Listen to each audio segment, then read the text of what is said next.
नमो अरिहंताणं नमो सिद्धाणं नमो आज्ञानं नमो उवध्यायाणं नमो लोये सर्वसाधुनं।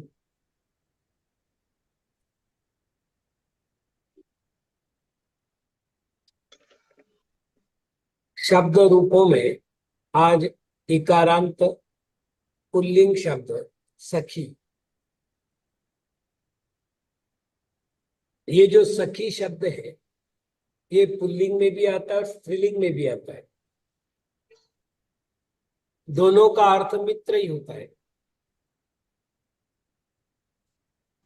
हाँ ठीक है, लेकिन जब स्त्रीलिंग चलेगा तो वह मति शब्द की तरह चलेगा और पुल्लिंग चलेगा तो उसके स्वतंत्र रूप चलेंगे। दूसरा, इसके समान कोई और रूप नहीं चलते हैं। सखा, सखायौ, सखायः प्रथमा, सखायम, सखायौ, सखीन द्वितीया, सख्या, सखिभ्याम, सखीभिः तृतीया, सख्ये, सखिभ्याम, सखिभ्यः चतुर्थी, सख्युः, सखिभ्याम, सखिभ्यः पंचमी, सख्युः, सख्योः, सखीनां षष्ठी, सख्यौ, सख्योः, सखीषु सप्तमी। हे सखी, हे सखायौ, हे सखायः संबोधन। तो ये सखी शब्द के रूप है। कल हम लोग प्लुत या प्रगृह्य इन संज्ञा को देकर के जो प्रकृति भाव संधि होती है उस विषय में जान रहे थे। तत्संबंधित एक नियम बचा हुआ है, वो है अदश शब्द। सर्वनामों में एक शब्द है अदस। इसका अर्थ होता है यह। क्योंकि सर्वनाम स्त्रीलिंगी होते, पुल्लिंगी होते, नपुंसक लिंगी होते, तो इसके अलग अलग रूप बनते हैं। तो अदश शब्द के आकार के उपरांत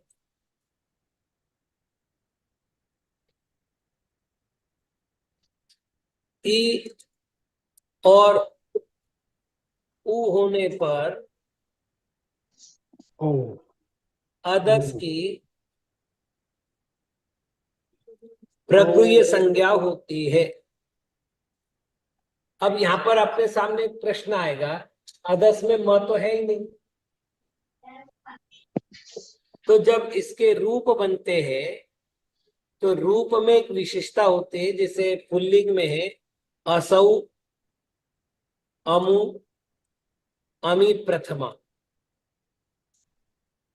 अब स्त्रीलिंग के और नपुंसक लिंग के रूप भी बनते हैं, लेकिन यहाँ उसका अपना प्रयोजन नहीं है। जब सर्वनाम देखेंगे तब अपन चर्चा करेंगे। यहाँ प्रथमा का द्विवचन और प्रथमा का बहुवचन, इनमें म आया है ना। अब आगे बढ़ते अपन, एक उदाहरण देखते। अमी ईशाह।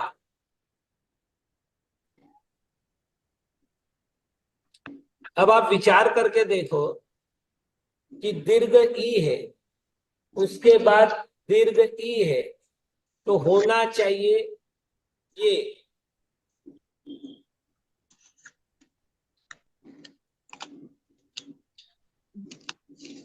होना चाहिए, लेकिन इन्होंने नियम क्या बनाया है? नियम बनाया है यदि अदश शब्द हो, मतलब अदश शब्द से निर्मित हुआ मकार हो और उसके बाद ईकारांत या उकारांत शब्द हो, तो ये प्रकृति मतलब अमी की प्रगृह्य संज्ञा होगी। और प्रगृह्य संज्ञा होने के बाद तो सीधी बात हो गई, अमी ईशाह ही बचेगा। तो ये संज्ञा दे करके जब अपन प्रकृति भाव करते हैं तब की एक व्यवस्था है। एक भेद इसका है साक्षात प्रकृति भाव संधि।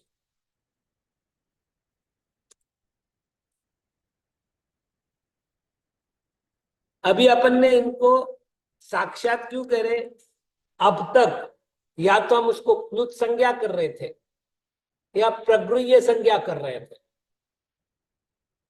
यहां पर दोनों भी काम नहीं करना है, बल्कि किसी नियम से प्रकृति भाव बनता हो, नियम विशेष से प्रकृति भाव बनता हो तो उसे साक्षात प्रकृति भाव संधि कहते हैं। इसमें पहला नियम है असवर्ण स्वर परे होने पर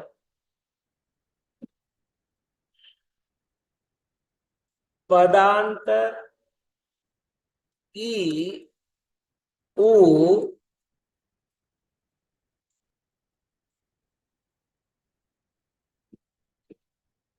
री और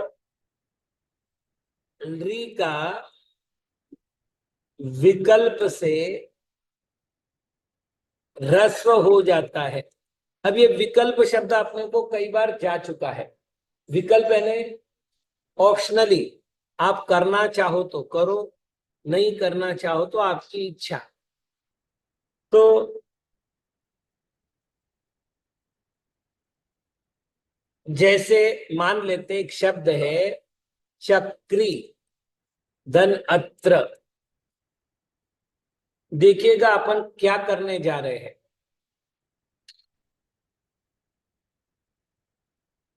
तो इससे पहले अपने एक नियम देख चुके यण संधि में कि ई के आगे विजातीय स्वर हो, विजातीय स्वर को या असवर्ण स्वर को पर्यायवाची है।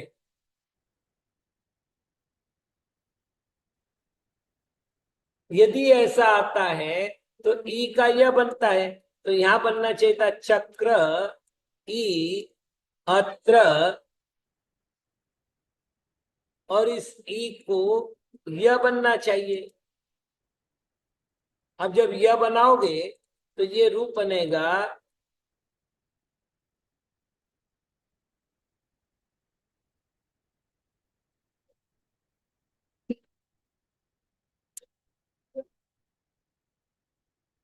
है ना, इस तरह से रूप बनना चाहिए।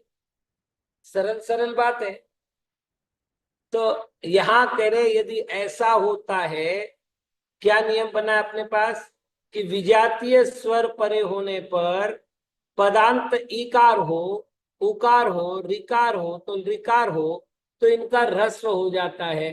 तो हमने क्या किया, चक्री धन अत्र रखा। क्या किया,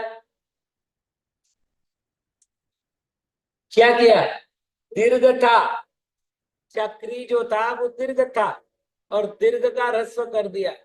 अब एक बात है, चलो सब ऐसा कर लो, तो भी ई का यह तो होता ही है ना।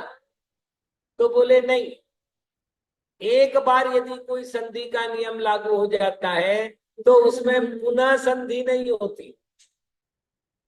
ठीक है, तो पुनः संधि नहीं होती, इसलिए ये हो जाएगा चक्री धन अत्र। अब ये प्रकृति भाव रह गया, समझ नहीं है ना। अब यहां तो हो रही ना, तो नहीं होगी, मतलब दीर्घ का ह्रस्व कर दिया और प्रकृति भाव कर दिया।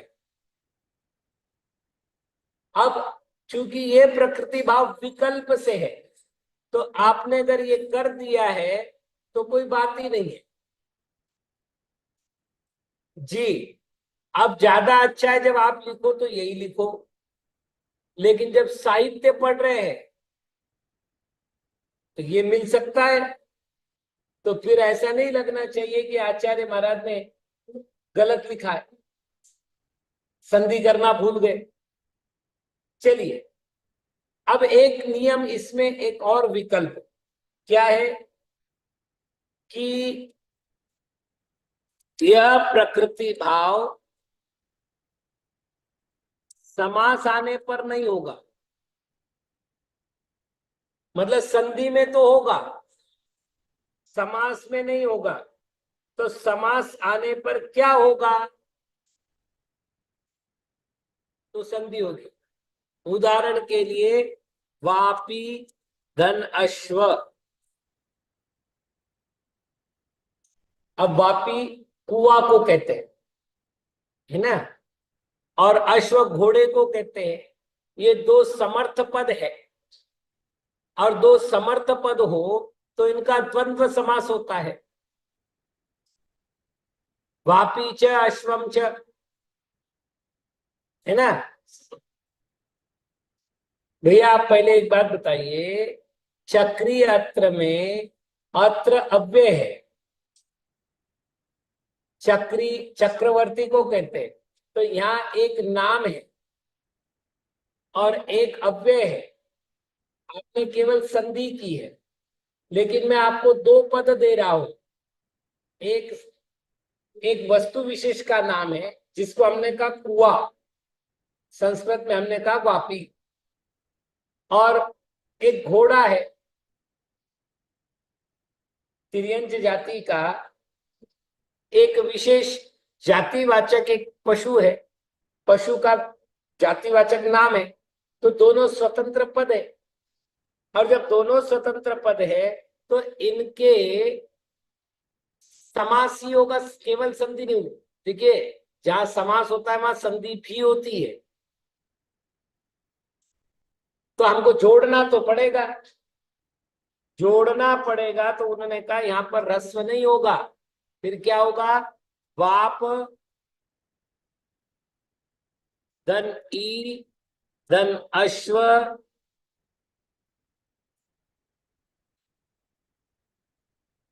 ई का य हो गया, ये वा जो की तो रहा, प य और अ मिला, प्य हो गया श्व, वाप्यश्व।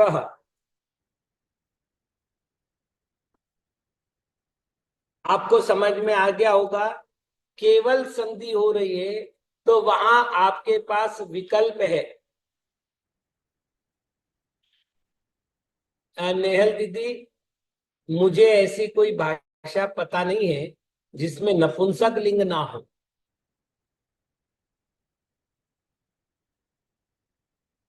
मुझे पता नहीं है, कोई भाषा हो भी तो होगा। चलिए आगे,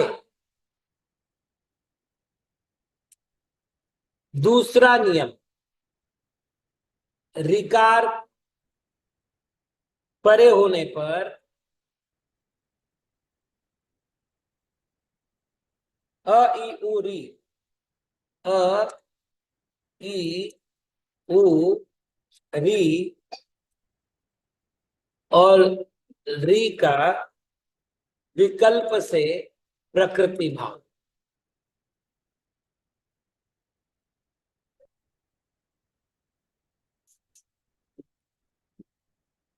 एक उदाहरण देख लेते हैं। ब्रह्मा धन ऋषि ही।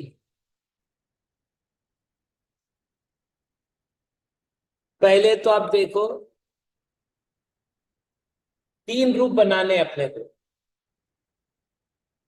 कितने?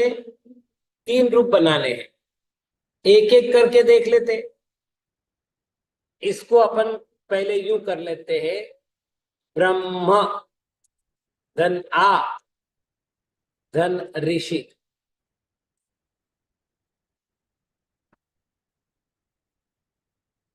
ठीक है। हमारा नियम था अवर्ण के आगे रिवर्ण आने पर गुण संधि के नियम के अनुसार अर होता है। हुआ था क्या? अर होता है। तो चलिए अर कर लेते। ब्रह्म अर ऋषि षि।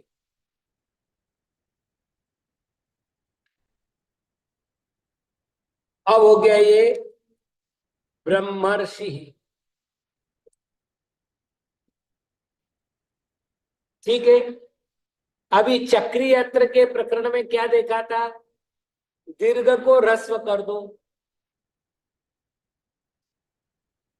तो करो ब्रह्म ऋषि। और उन्होंने कहा था, अब आप यहां देखो कि न समास है, यदि समास होता है तो ऐसा नहीं होता, तो ब्रह्मर्षि बनेगा। लेकिन ये यदि हम विकल्प से हमने ह्रस्व किया था, तो यदि विकल्प से ह्रस्व नहीं करते तो दीर्घ का दीर्घ रह जाएगा, ब्रह्मार्धन ऋषि। ये प्रकृति भाव। तो ब्रह्म ऋषि प्रकृति भाव गया, ब्रह्मा ऋषि ही प्रकृति भाव हुआ, या फिर ब्रह्मर्षि, ये हमारा संधि हो गई। जी देखिए, मैं वापिस कह रहा हूं, हमने पहले भाषा बोली, जो बोलचाल की भाषा हुई थी उसमें हमने साहित्य लिखा, और जब साहित्य लिखा गया तो साहित्य में आए हुए शब्दों का अनुशासन बनाने के लिए व्याकरण लिखा। तो किसी ने ब्रह्मर्षि लिखा, किसी ने ब्रह्म ऋषि लिखा, किसी ने ब्रह्मा ऋषि लिखा। हम लोग आर्ष के पद को कभी खंडित नहीं करते। तो ब्रह्मा ऋषि लिखा, तो अब आप ये प्रश्न नहीं करेंगे कि सर यहाँ संधि क्यों नहीं की, तो हमने एक नया नाम दिया इसको, प्रकृति भाव शब्द।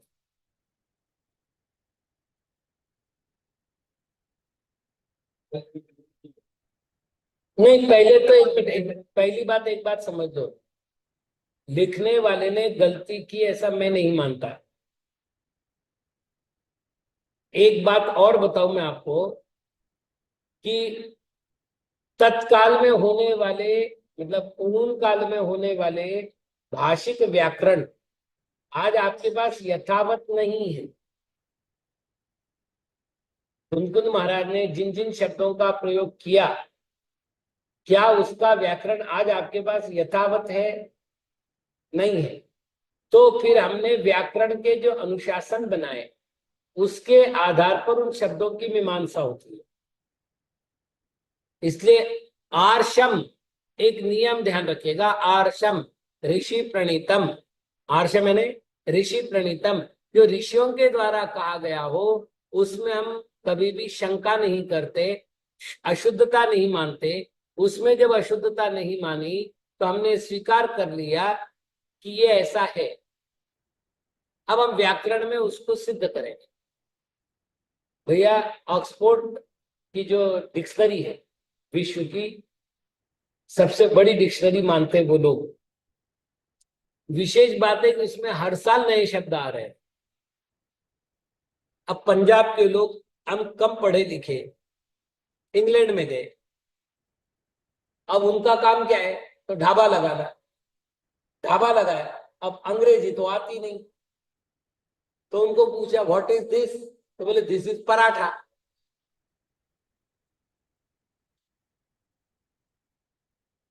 आलू पराठा। अब वो इंग्लिश में बोल गए, वो दिस इज आलू पराठा, हो गया आलू पराठा। अब उन्होंने क्या किया, आलू पराठे को ऑक्सफोर्ड में डिक्शनरी में ऐड कर दिया, क्योंकि लोक में प्रचलित शब्द है भाई। कल आप होटल पर जाओगे, मतलब किसी ढाबे पर जाओगे, तो आपको वो शब्द बिल्कुल कानों पर आना है। अब आप मुझे बताइए, आज आप क्या करोगे? आपके किसी भी मिठाइयों में केक है? क्या आपकी दादी ने, आपकी मम्मी ने केक का नाम सुना था? नहीं सुना था। तो अब आप मुझे बताइए कि संस्कृत की डिक्शनरी में आप केक नहीं आएगा?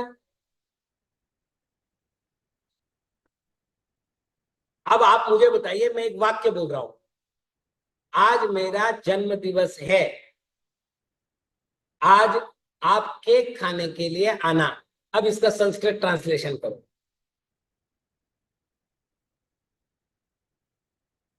तो अब आ गया ना केक। संस्कृत में।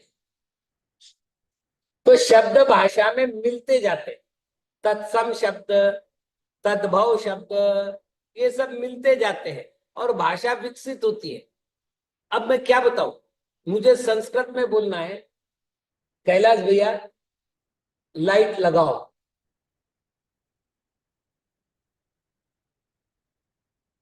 कैलाश भैया रेल से आ रहे हैं। देखो माता जी बहुत स्पष्ट बता रहा हूं, मतलब मैं कहूं कैलाश लोपत गामिन्या आगमिष्यति, कैलाश लोपत गामिनी से आएगा, आगमिष्यति आएगा। मैंने कहा कैलाश लोपत गामिन्या आगमिष्यति। कितने लोगों को समझ में आएगा लोपत गामिन्या?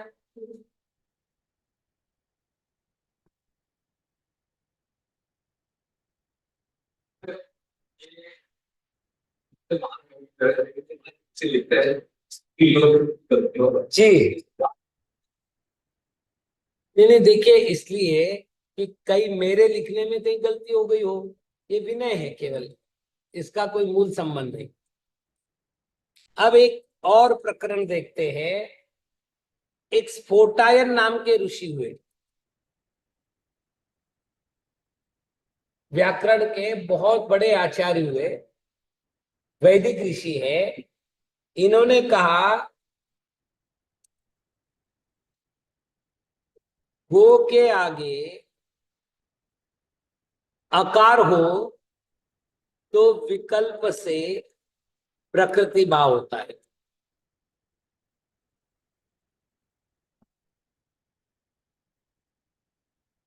ठीक, गो के बाद अकार हो तो विकल्प से प्रकृति भाव होता है। अपन उदाहरण ले लेते, गो अग्रम,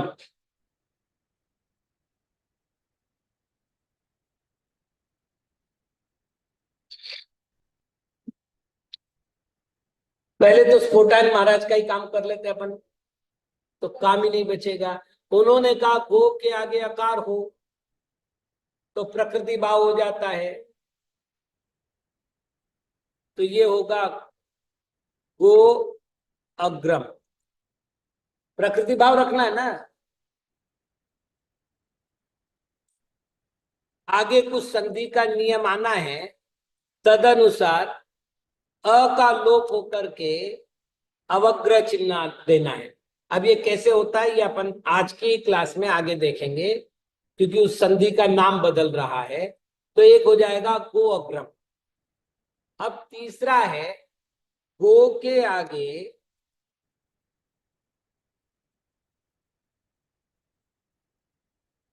अ आने पर ओ का अव होता है।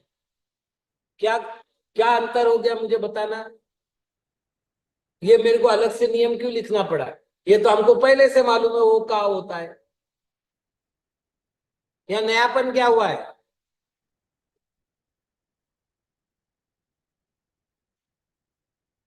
अरे अवर रस है, मतलब व्यंजनांत नहीं है, स्वरांत है। ओ का अव कैसे होता है? व्यंजनांत होता है। अंतर समझ में आया? अरे यण संधि नहीं, अयादि संधि। अयादि संधि में ओ का अव होता है तो ये होता है अव। और यहां मैंने क्या लिखा है, यहां क्या लिखा है? अंतर आ गया?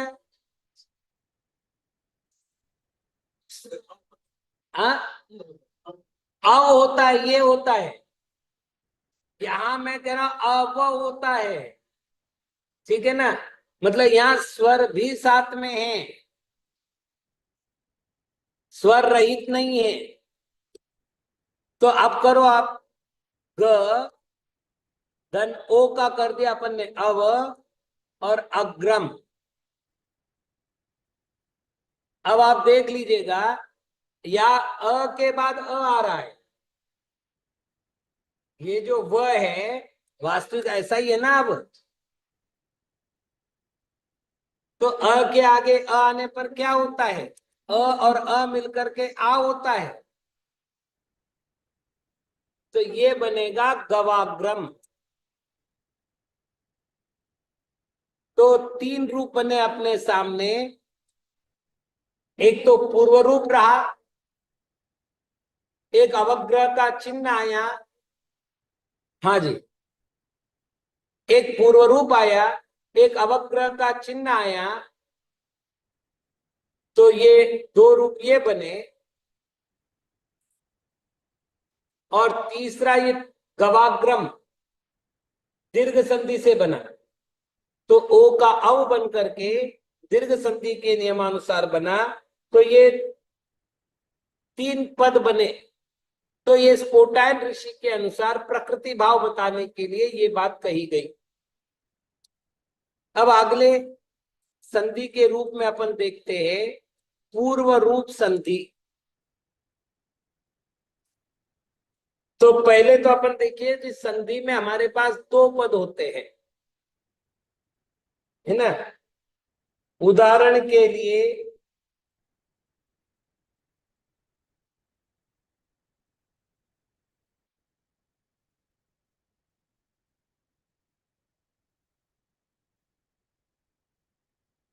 हमने ये शब्द लिया है, तो ये जो वीरे शब्द है इसको हम कहेंगे पूर्व पद, और जो अयम शब्द है इसको हम कहेंगे उत्तर पद। पूर्व पद यानी पहला पद, उत्तर पद यानी बाद का पद, ठीक है। अब ये दो पद रखने के बाद प्रश्न हमारा है कि पूर्व रूप संधि किसे कहते हैं। तो उत्तर है जब उत्तर पद का आदि स्वर पूर्व पद के अंत स्वर रूप हो जाता है।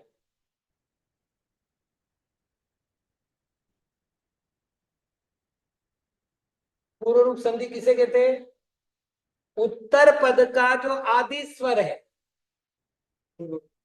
वो अंतिम स्वर के समान हो जाएगा पूर्व पद के, तो पूर्व रूप यानी पूर्व पद रूप हो जाता है, ठीक।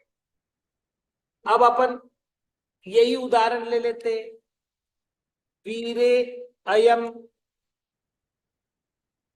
तो यहां क्या होगा, वीरे यम। अब अपन केवल उत्तर पद के आकार को बताने के लिए ये चिन्ह दे रहे हैं।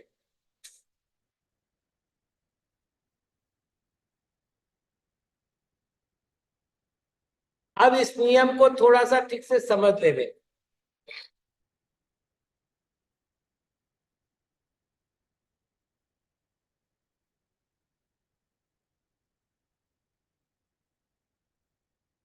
चलिए अब अपन इस नियम को ठीक से समझ लेवे।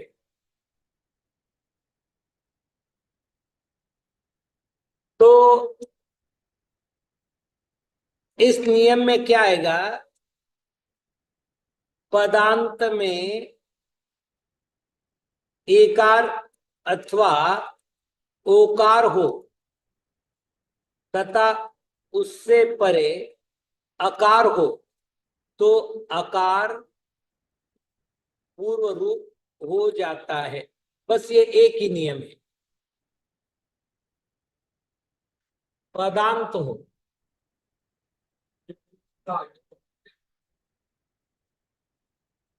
लोप नहीं हुआ, पूर्व रूप हुआ, पूर्व रूप। अब थोड़ा सा अपन इस बात को ठीक से समझ लेवे। यहाँ एक शर्त, एक पदांत होना चाहिए। अब पदांत का नियम क्या है, मतलब व्याकरण के अनुसार पदांत के पद कहते हैं, एक सूत्र दे रहा हूं मैं आपको, सुप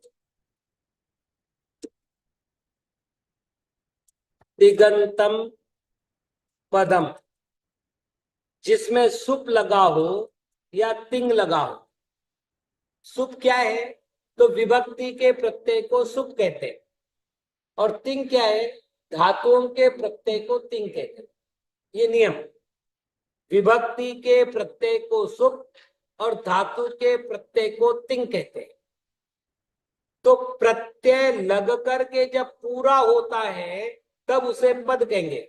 जैसे राम और प्रथमा विभक्ति का सु लगाते हैं तो रामः शब्द बनता है, तो रामः पद है, राम पद नहीं है।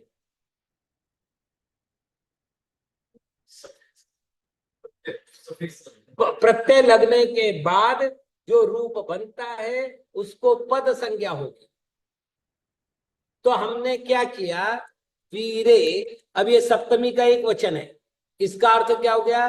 पद बन गया, और यहां पर अयम लिखा हुआ है, तो यहां पर नियमानुसार केवल पूर्व रूप होना चाहिए, तो वीरे यम हो गया। लेकिन क्या हुआ, बाद के लिपिकारों ने, मतलब मुश्किल से 100-150 साल 200 साल हुए होंगे, लिपिकारों ने क्या किया कि भाई कहीं ऐसा भ्रम ना हो जाए, तो बोले यदि ऐसा हो तो आपको जहां पर अ था वहां पर उसका चिन्ह दे देना चाहिए। तो आज अपन ऐसा लिखते।